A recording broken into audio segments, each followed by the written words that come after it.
दिल्ली में उस वक्त हर कोई हैरान रह गया जब एक प्रेस कॉन्फ्रेंस के दौरान अचानक एक शख्स ने एमपी पप्पू यादव की तरफ जूता फेंक दिया।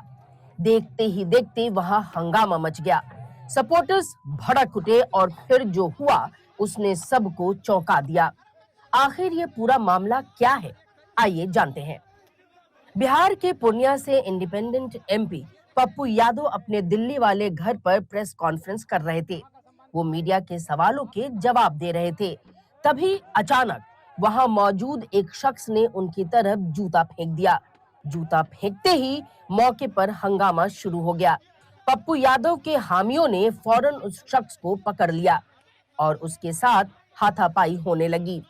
हालात ऐसे हो गए कि पुलिस को बीच में आकर मामला संभालना पड़ा। बाद में उस शख्स को पुलिस अपने साथ ले गई। वाकये के बाद पप्पू यादव ने दावा किया कि वो शख्स सिर्फ जूता फेंकने नहीं आया था, बल्कि उसके पास चाकू भी था और उन पर हमला करने की कोशिश की गई। पप्पू यादव का कहना है कि उन्हें निशाना बनाने की साजिश रची गई थी, लेकिन वो महफूज रहे। हालांकि दूसरी तरफ शख्स ने इन इल्जामात से इनकार किया है।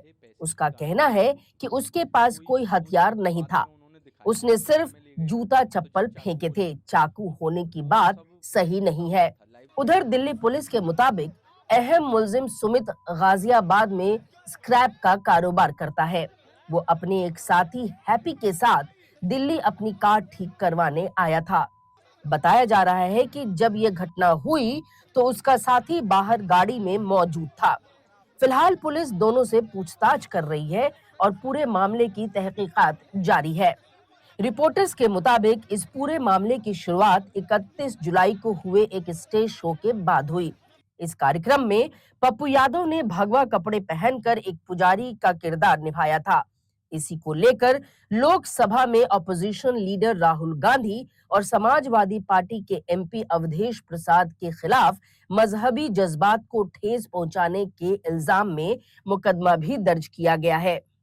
फिलहाल पुलिस पूरे मामले की जांच कर रही है।